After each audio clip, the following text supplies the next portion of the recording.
Folks like a Texas breakthrough here in their final season in the Big 12. We will get the latest from Andrew Miller. You can catch him on Hook'em Headlines. Andrew, how you doing today? Good, Mark. Thanks for having me on. How are you? Absolutely. We'll get right to it. Of course, everybody's getting ready for week one. And for Texas, of course, then it's week two in Tuscaloosa, and just a 1-point loss against Bama that's surprised some people. Now they take it on the road, and Quinn Ewers gets his next shot at Bama, most likely. So maybe we start right there, because you mentioned before we started to record the name of Arch Manning, which I figured, okay, obviously the biggest name in the sport for generations. However, I wouldn't think that he would be in play at this point. But is there a possible quarterback competition? The quarterback competition, I do want to say, is between Malik Murphy and Arch Manning for the backup job. Okay. I don't think that there's really any noise there. There was a Big 12 coach. This was part of like an ESPN piece previewing, I think it was the entire season, if not just the Big 12. But there was a Big 12 coach that mentioned in that saying like a few weeks into the season, they wouldn't be surprised if Arch Manning was the quarterback. I mean, that was just one coach saying something there. Arch Manning has looked good in practice. I just don't think, unless Quinn Ewers has a really, really, really bad start to the season, it's his job still. And what we saw at Quinn Ewers last year was, I'll speak for myself and a ton of people that didn't see week one and then tuned in for Bama and were wowed for a quarter. Then obviously, and unfortunately, he leaves the game. When he returned then a few weeks later, it was a spotty performance back and forth for the rest of the season. And obviously, he's got to be more consistent. I agree. I mean, so I want to speak more positively on Quinn Ewers because he's had a really big camp so far. He's had a good offseason. I mean, a lot of people start this narrative of Quinn Ewers' growth and maturity this offseason with him cutting off the mullet. I believe that was back in winter workouts. So, quite a while ago at this point. But he's taken his game to a new level. It feels like he's really commanding more, like, in setting the tone for the offense, being more of a leader, being more confident, composed. It seemed like, he would come out early in games at times last season and look good. And, something, whether it was a few quarterback pressures or, maybe just, being in the spotlight on the road, whatever that was, it seemed like he could get rattled and that would stick with him for the rest of the game. And that's where I'm talking about. That confidence, that control, that composure is so critical for him this season. And it seems like he's made a lot of strides. He's definitely become a more vocal leader. And it feels like this is his team. And throws this season to one of the elite wide receiver rooms in all of college football. Yeah, this wide receiver room is awesome. I mean, I've been covering Texas, whether it's with Hook'em Headlines or just on the beat, since about 2016. So a little under a decade still. But it is, as long as I've been following college football and specifically writing for Texas, I don't remember a wide receiver room that was both this talented and deep, because you've had some really, really great wide receivers roll through the 40 acres in the last 2-3 decades. But this level of depth where you got, I would say, 3 at least wide receivers that could be drafted next year, depending on what happens with Isaiah Nayor, redshirt junior boundary receiver that had an ACL tear that ended his season last year after the first fall scrimmage. If he has a good year, he could potentially go into the draft. But I think you really got 3 guys, Whittington, A.D. Mitchell, and then Xavier Worthy, that are all NFL caliber guys. So then at the running back position, obviously, Bijan Robinson, arguably the best in the nation, gone. Roschon Johnson, arguably the best backup in the nation, gone. Cedric Baxter, does he get play this early in his career? Jonathan Brooks obviously leads or is in the mix in a very deep running back room, although inexperienced. Yeah, I mean, Brooks is RB1 as it stands now. He's gotten the bulk of the first team reps in practice and scrimmage settings so far in training camp. But CJ Baxter has started to receive more first team reps in rotation in the last couple of practices. And so he's starting to step up. He was an early enrollee, so he got a little bit more time to digest the offense. He's really that bell cow running back, that bigger back that Sark likes to be able to set the tone in the zone ground game. And so he's going to get significant work. my understanding is that the plan heading into the season is Jonathan Brooks is RB1, is going to be your primary guy, and then Baxter is going to be the main one rotating in. But you're still going to see some of Keelan Robinson. He's kind of the chess piece that Sarks likes to motion out and just get the ball involved in different ways because he's so dangerous in space. And then you also got Jaden Blue, sophomore back that is really, really quick, has good hands. Didn't get much playing time. I think he only got a couple of carries last year, but someone that can be involved more this year.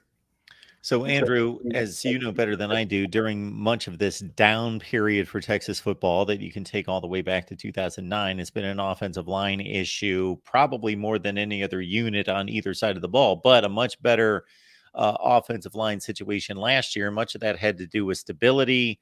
All 5 guys played. They started every game. They were both talented and healthy up front.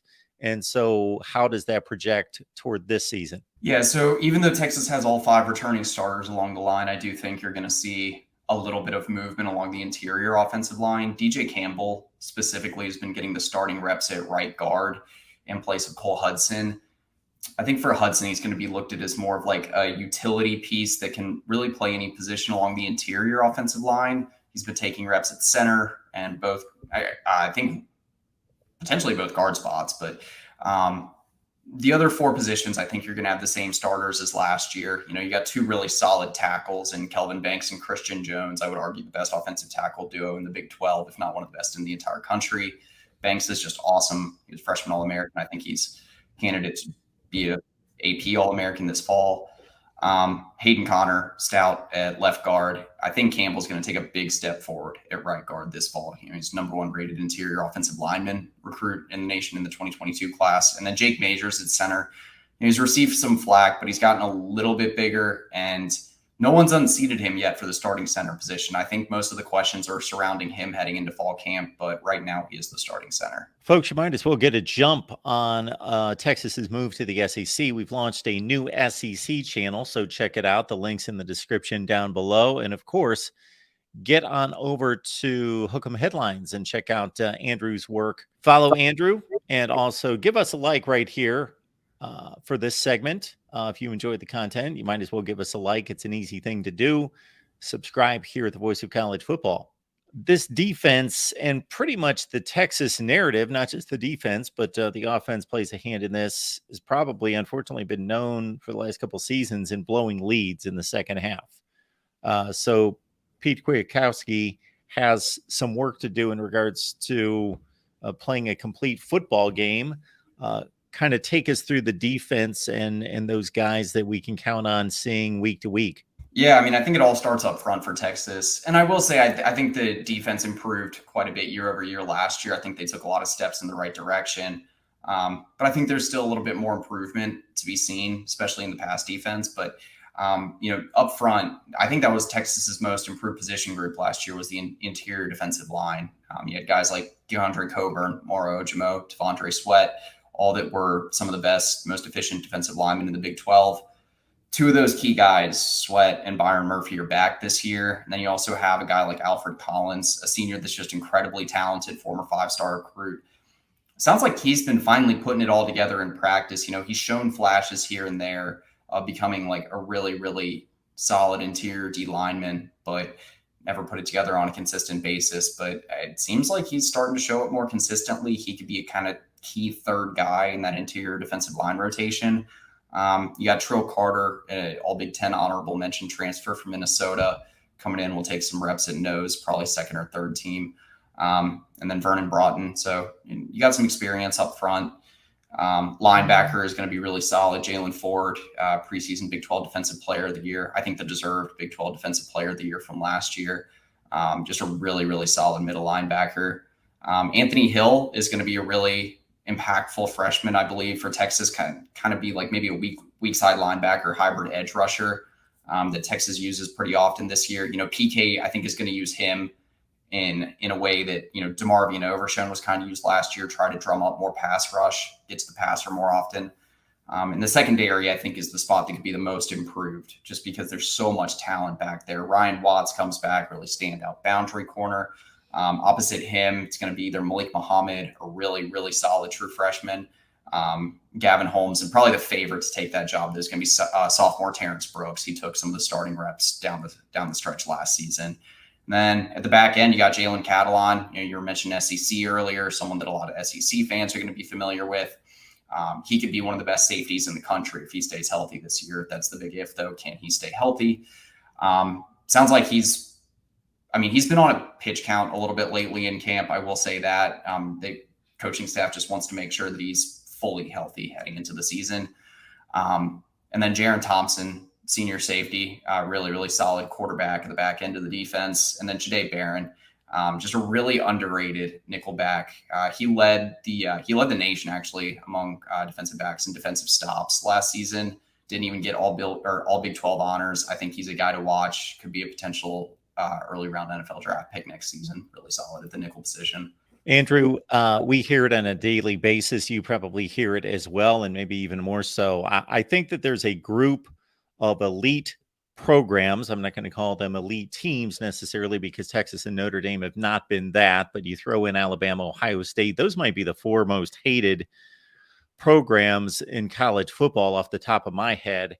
And, people don't generally like when a particular individual or a team, an organization seems to have everything going for it, all the resources, all the money, everything, the talent, they're able to do everything at their disposal, and they can't come through.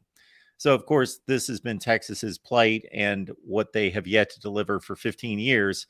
And now they've got a Big 12 where they're clearly the best team on paper. I got to think that Sark knows exactly what position he's in going into 23. Yeah, for Sark, it's just about being able to close out games this fall. I don't think Texas fans are going to be happy with another season where, they finish with 7, 8, even 9 wins if you include a bowl game. 9 wins, maybe they are, depending on how the regular season plays out. But you're right. I think that there's got to be improvement, sizable improvement heading into the SEC next year. And I don't know if anything short of at least a Big 12 championship game appearance this season is really going to be considered acceptable for a lot of Texas fans. Sark just, he had showed improvement last year, but there's still a lot of questions to be answered.